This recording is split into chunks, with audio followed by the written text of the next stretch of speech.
Hello दोस्तों, एक बार फिर से आपका स्वागत है। आज की कहानी की शुरुआत होती है एक बिल्डिंग की छत पर, जहां कोल अपने दोस्त टीजे के साथ उस रात को की जाने वाली चोरी का प्लान बना रहा है। उस रात चोरी के दौरान टीजे गाड़ी संभालता है और कोल घर के अंदर दाखिल होता है। घर में दाखिल होते ही कोल सिक्योरिटी सिस्टम डिसआर्म कर देता है और टीजे को इसकी सूचना वॉकी टॉकी पर दे देता है। उसके हाथ सबसे पहले एक ज्वेलरी बॉक्स लगता है, जिसमें एक पुश्तैनी अंगूठी रखी हुई है। पास रखी एक फोटो में एक वृद्ध महिला ने वो अंगूठी पहन रखी है। ये देखते ही कोल अंगूठी वापस रख देता है। अचानक से टीजे बताता है कि एक गाड़ी घर में दाखिल हो रही है। कोल चौकन्ना हो जाता है और छिप जाता है। घर में दाखिल होते ही औरत की नजर सबसे पहले खुले हुए दरवाजे पर पड़ती है। उसका पति पुलिस को इतला कर देता है और ड्रॉर में से बंदूक निकाल लेता है। उसी वक्त कोल बाहर निकल आता है और वहां से भागना शुरू करता है। आदमी उस पर गोली चलाता है और लगभग उसे मार ही देता है। गोली की आवाज और पुलिस का सायरन सुनते ही टीजे वहां से 9-2-11 हो जाता है। लेकिन कोल की किस्मत इतनी तेज नहीं होती और वो पकड़ा जाता है। पुलिस स्टेशन में डिटेक्टिव डिएड्रा उसे एक बार फिर से देखकर बहुत निराश होती है। कोल बताता है कि उसे सुधरने की बहुत कोशिश की, लेकिन समाज उसे माफ करने के लिए तैयार नहीं है। अब डिएड्रा उसे बताती है कि उस जैसे भटके हुए नौजवानों के लिए सरकार के पास एक प्लान है, वैली स्पायर कॉलेज में पढ़ने के लिए स्कॉलरशिप। अगर वो अपनी जिंदगी सच में बदलना चाहता है तो उसे कॉलेज जाना चाहिए और समाज सेवा के साथ पढ़ाई करनी चाहिए, जिसमें डिएड्रा उसका साथ देगी। कुछ महीनों बाद कोल अपनी गर्लफ्रेंड लिंडसी के आर्ट शो की तरफ स्केटबोर्ड करता हुआ नजर आता है। आर्ट शो में कोल का दोस्त शॉन भी है, जो लड़कियों के वीडियो बनाने में ज्यादा रुचि ले रहा है। उसके देर से आने की वजह के पूछने पर कोल बताता है कि वो जू पे अपनी ड्यूटी खत्म करके आ रहा है। कोल को वहां देखकर लिंडसी बहुत खुश होती है। वो शॉन से अपने दोस्तों से दूर रहने को कहती है और फिर बाकी के मेहमानों की तरफ बढ़ जाती है। तभी आर्ट शो में डीन डॉक्टर जॉन वेलर और उनकी सोशियोलॉजी प्रोफेसर बीवी के वेलर दाखिल होते हैं। आर्टिस्ट लिंडसी से मिलने के बाद प्रोफेसर के लड़कों की तरफ बढ़ती है और अपना परिचय देती है। शॉन उससे फ्लर्ट करने का मौका नहीं गवाता और कहता है कि उस सेमेस्टर वो उसकी क्लास अटेंड करना चाहेगा। आर्ट गैलरी में बिजी होने के बावजूद लिंडसी की आंखों से कुछ नहीं बचता। वो कोल से उसकी डॉक्टर के साथ हुई मुलाकात के बारे में पूछती है। कोल बताता है कि वो उस सेमेस्टर डॉक्टर के की क्लास लेने के लिए सोच रहा है। लिंडसी उसे साथ में आर्ट क्लास लेने का वादा याद दिलाती है तो कोल कहता है कि वो आर्ट में इंटरेस्टेड नहीं है। ये सुनकर लिंडसी मायूस हो जाती है। कोल उसे आश्वासन देता है कि उनकी रुचि अलग हो सकती है, लेकिन वो अब भी उससे बहुत प्यार करता है। अपनी पहली क्लास में ही शॉन अपनी हरकतों से बाज नहीं आता और उसका जोक सुनकर पूरी क्लास हंसने लगती है। डॉक्टर के कहती है कि उसने ऐसा इसलिए किया क्योंकि उसे अटेंशन चाहिए। क्लास के सामने अपना फजीता होता हुआ देख शॉन क्लास छोड़ने की टिप्पणी करता है और उठ के जाने लगता है, लेकिन कोल उसके साथ क्लास छोड़ने के लिए तैयार नहीं होता। डॉर्म रूम में शॉन कोल से अपनी नाराजगी जताता है। कोल इसमें उसकी ही गलती मानता है और रूम छोड़कर चला जाता है। बाहर पार्किंग में वो के को अपनी एसयूवी में दाखिल होते हुए देखता है। कुछ दिनों बाद के कोल को उसका फेल्ड एसे लौटाती है और उसे अपने ऑफिस में मिलने के लिए बुलाती है। ऑफिस में के कोल को बताती है कि उसे पता है कि उसने अपना एसे टेपा है। कोल माफी मांगता है, लेकिन के कहती है कि उसे ये रिपोर्ट डीन को देनी होगी और शायद उसे उसकी क्लास छोड़नी होगी। कोल उसे बताता है कि वो एक स्कॉलरशिप पर है और ऐसा करने से उसका बहुत बड़ा नुकसान होगा,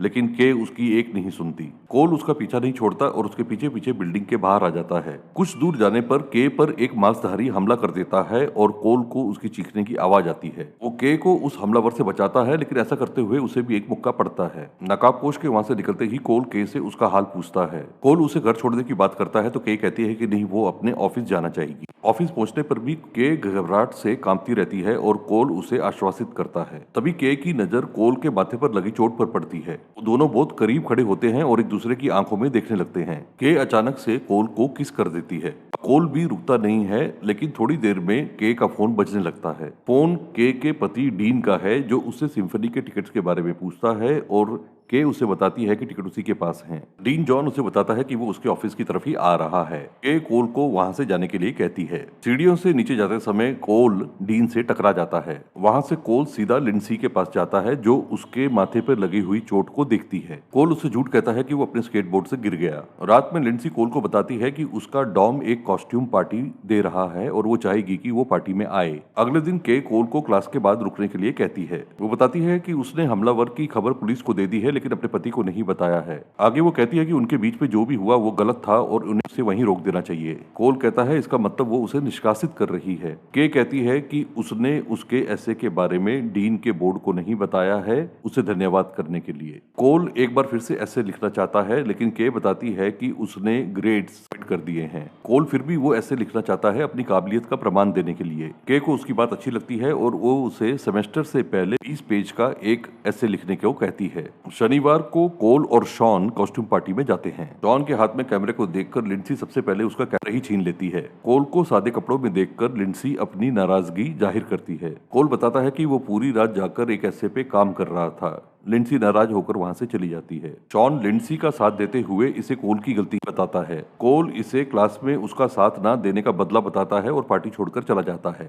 गुस्से में बाहर निकलता हुआ कोल गिल से टकरा जाता है जो उसे एक मुक्का दे मारता है। कोल उसके मुक्के से बच जाता है और अपने मुक्के से उसे धाराशायी कर देता है। उसी वक्त उसे के का मैसेज आता है कि वो उसके ऑफिस जल्द से जल्द पहुंचे। कोल को हैरानी होती है कि के पास उसका नंबर कहां से आया। वो बताती है कि उसने एडमिनिस्ट्रेशन से लिया। वो दोनों एक बार फिर से चुंबक की तरह चिपक जाते हैं। के को एहसास होता है कि सिक्योरिटी गार्ड ऊपर आ रहा है। वो कोल को अपने डेस्क के नीचे छुपने के लिए कहती है। अगले दिन कोल पुलिस स्टेशन में डियाड्रा के आगे अपनी हाजिरी लगाने जाता है। कोल बताता है कि उसे ऐसा लगता है कि उसे औरों से ज्यादा मेहनत करनी होगी। डियाड्रा कहती है कि यह स्वाभाविक है क्योंकि उसने गैर कानूनी गतिविधियों में काफी समय जाया कर दिया था। वो उसका हौसला बढ़ाती है और कोल उसकी हामी में हामी भरता है। वहां से निकलकर कोल लिंडसी से माफी मांगता है और कहता है कि इस वीकेंड को वो उसका आर्ट शो देखना चाहेगा। कॉल कट करते ही उसे लेक्सी का फोन आता है जो उसे एक पते पर बुलाती है। शाम को उस पते पर पहुंचने पर उसे पता चलता है कि वो एक स्ट्रिप जॉइंट है और के भी वहां होती है। सोशियोलॉजी की टीचर होने की वजह से के उसे एक सोशल एक्सपेरिमेंट बताती है।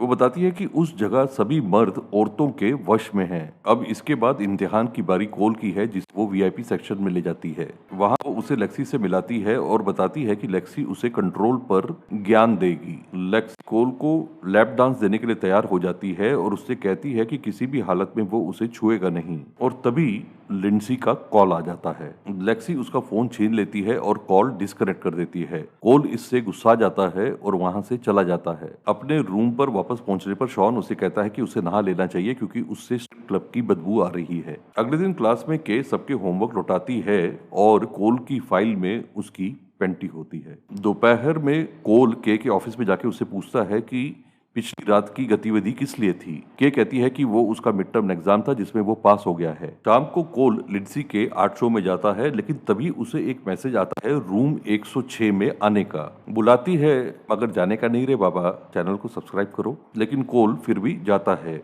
और वहां के अपना कोट खोलती है जिसके नीचे उसने सिर्फ अपना अंडरगारमेंट पहन रखे हैं। इस बार वो दोनों रुकते नहीं। आर्ट शो में वापस जाने पर लिंडसी उसकी गैर मौजूदगी की शिकायत करती है। लिंडसी उससे अपने रिश्ते के बारे में जानना चाहती है। कोल कहता है कि वो कॉलेज में है और उन्हें एक दूसरे को इस तरह से जकड़ना नहीं चाहिए। ये सुनते ही लिंडसी उसे थप्पड़ जड़ देती है। रूम में कोल शॉन को बताता है कि वो एक बड़ी उम्र के साथ संबंध में है। शॉन कहता है कि उसे लगता है कि लिंडसी सच में उससे प्यार करती है और उसे उन दोनों के बीच में एक को चुनना होगा। अगले दिन कोल के से मिलने जाता है तो उसके चेहरे पर एक घाव होता है। वो बताती है कि रात को देर घर जाने पर उसके पति ने उसकी पिटाई की। गुस्से में आग बबूला कोल कहता है कि वो डीन को मार देगा। के उसे शांत रहने को कहती है। वो कहती है कि उसके पति को उस पर शक हो गया है और उन्हें उनके संबंध को वहीं रोक देना चाहिए। कोल इसके लिए तैयार नहीं है और वो के से पूछता है कि उसके घाव के बारे में उसने लोगों को क्या बताया। के कहती है कि टेनिस खेलते हुए उसे चोट लग गई। कोल उसे दरिंदे जॉन को छोड़ने के लिए कहता है लेकिन के कहती है कि ये सब कुछ इतना आसान नहीं है। कोल कहता है कि वो उसे जॉन से बचाने के लिए कुछ भी कर सकता है। अब के बताती है कि स्कूल में एडमिशन के बदले जॉन कई पेरेंट्स से पैसा लेता है जो उसने अपनी स्टडी में एक दीवार में छुपा रखा है। कोल कहता है कि अगर वो चाहे तो वो उसके लिए वो पैसा चुरा सकता है। अगले दिन कोल वेलर्स के घर पर डिनर पार्टी पर जाता है और वहां पहुंचते ही वो कैंपस के सिक्योरिटी ऑफिसर यूडेल की नजरों में आ जाता है। मौका पाते ही कोल डीन की स्टडी की तरफ बढ़ जाता है। वहाँ दीवार पर वो एक तस्वीर देखता है और अपने अनुभव के अनुसार उसे लगता है कि सेफ इस तस्वीर के पीछे है। तभी यूडेल वहाँ पहुंच जाता है और उससे वहाँ होने का कारण पूछता है। कोल कहता है कि वो वहाँ वॉशरूम ढूंढते हुए आया है। यूडेल कहता है कि उसे ऐसा लगता है कि वो पहले मिल चुके हैं, उसने उसे कहीं देखा है। तभी के वहाँ पहुंच जाती है और कोल को वॉशरूम ले जाने की बात करती है। नीचे कोल उसे बताता है कि उसे पता लग गया है कि सेफ कहाँ है और ये कहकर वो वहाँ से चला जाता है। अगले दिन एक होटल रूम में कोल के से कहता है कि उसे लगता है सेफ पिक्चर के पीछे है। उसे सही बताती है। कोल उसे बताता है कि वो पहले चोरी किया करता था और अगर वो चाहे तो वो उसके लिए पैसे चुरा सकता है। के इसे एक बुरा आइडिया बताती है, लेकिन कोल कहता है कि अगर वो अपने घर के सिक्योरिटी सिस्टम के बारे में उसे बता दे तो उसके लिए काम आसान हो जाएगा। अब के बताती है कि उनके घर के सिक्योरिटी सिस्टम को 30 सेकंड में डिसआर्म करना होगा, वरना कैंपस का सिक्योरिटी सिस्टम अलर्ट हो जाएगा। कोल का अगला सवाल सिक्योरिटी कैमरास के बारे में होता है और केट बताती है कि उनके घर में कोई भी कैमरा नहीं है। कोल कहता है कि वो चोरी सैटरडे को करेगा क्योंकि उस दिन केट शहर से बाहर होगी और संडे को वो पैसे लेकर उसे होटल में मिलेगा। हिचकिचाती हुई के उसके प्रस्ताव को मान लेती है। प्लान के मुताबिक कोल शनिवार को केट के घर में घुस जाता है और सिक्योरिटी सिस्टम को डिसआर्म कर देता है। इसके बाद दबे पांव वो निश्चित करता है कि जॉन सो रहा है। पूरी तरह से आश्वासित होकर वो स्टडी की तरफ बढ़ता है और फ्रेम्ड वाली पिक्चर को हटाता है जिसके पीछे कुछ भी नहीं होता, और तभी सिक्योरिटी अलार्म भी बजना शुरू हो जाता है। कुछ ही सेकंड्स में यूडेल बाकी सिक्योरिटी के साथ घर पहुंच जाता है। इसके बाद बदनसीब कोल गिल से टकरा जाता है जो उससे पार्टी का बदला लेना चाहता है, लेकिन कोल एक बार फिर उस पर भारी पड़ता है और उन्हें पीटकर वहां से निकल जाता है और तभी सिक्योरिटी वहां पहुंच जाती है। होटल पहुंचकर वो के फोन पर मैसेज छोड़ता है कि फ्रेम पिक्चर के पीछे कोई भी सेफ नहीं था। परेशान कोल के समझ में ये नहीं आता कि के ने उससे झूठ क्यों कहा। अपने आप को शांत करने के लिए कोल टीवी चलाता है जिसपे उसके बारे में ही न्यूज चल रही है और हमें पता चलता है कि जॉन वेलर की हत्या हो चुकी है और वो प्राइम सस्पेक्ट है। घर पर सीसीटीवी कैमरे भी थे। बाहर होटल का मैनेजर पुलिस को लेके उसके कमरे तक पहुंच जाता है, लेकिन कोल फायर एस्केप लैडर से उतरकर भाग जाता है। अगले दिन कोल की नींद अपने पुराने टेरेस पर खुलती है और उसे याद आता है कि के ने उससे कहा था कि घर पर सिक्योरिटी कैमरास नहीं है और जॉन मर चुका था जब वो घर पहुंचा था। अब कोल डियाड्रा को फोन करता है और उसे अपनी बेगुनाही के बारे में बताता है। डियाड्रा कहती है कि उसे केट का फोन आया था और उसने बताया कि कोल उसे कई हफ्तों से परेशान कर रहा था और साथ ही उसने एक ब्लाउज भी दिया जिस पर कोल के खून के धब्बे थे। कोल उसे समझाने की कोशिश करता है कि ये प्लान उसका और केट का साझा था और उसके ब्लाउज पर जो खून है वो तब लगा था जब उसने उसे एक नकाबपोश हमलावर से बचाया था। डियाड्रा उससे कहती है कि उसके लिए बेहतर यही होगा कि वो अपने आप को पुलिस के हवाले कर दे। परेशान कोल अपनी टेरेस पर बैठा होता है जब उसका दोस्त टीजे उस पर हमला कर देता है इनाम के पैसों के लिए। बौखलाया हुआ कोल टीजे के बस में नहीं आता और उसे पीटकर उसकी गाड़ी की चाबी और उसका जैकेट ले जाता है। वहां से सीधा वो उस स्ट्रिप जॉइंट पर जाता है जहां उसे लेक्सी मिली थी। वो लेक्सी से कहता है कि वो पुलिस को बताए कि वो और केट एक साथ थे। अब लेक्सी उससे कहती है कि उसे इसके बारे में कुछ भी नहीं पता। तभी स्ट्रिप क्लब का बाउंसर बाहर आ जाता है और कोल को पीटकर वहां से भगा देता है। एक बार फिर कोल का दिमाग भटकता है और वो सोचता है कि कैंपस सिक्योरिटी इतनी जल्दी घर तक कैसे पहुंच गई। लाइब्रेरी में कोल शॉन को जकड़ता है और उसे समझाने की कोशिश करता है कि उसने डीन को नहीं मारा। शॉन उसे शांत करते हुए कहता है कि उसे उस पर विश्वास है।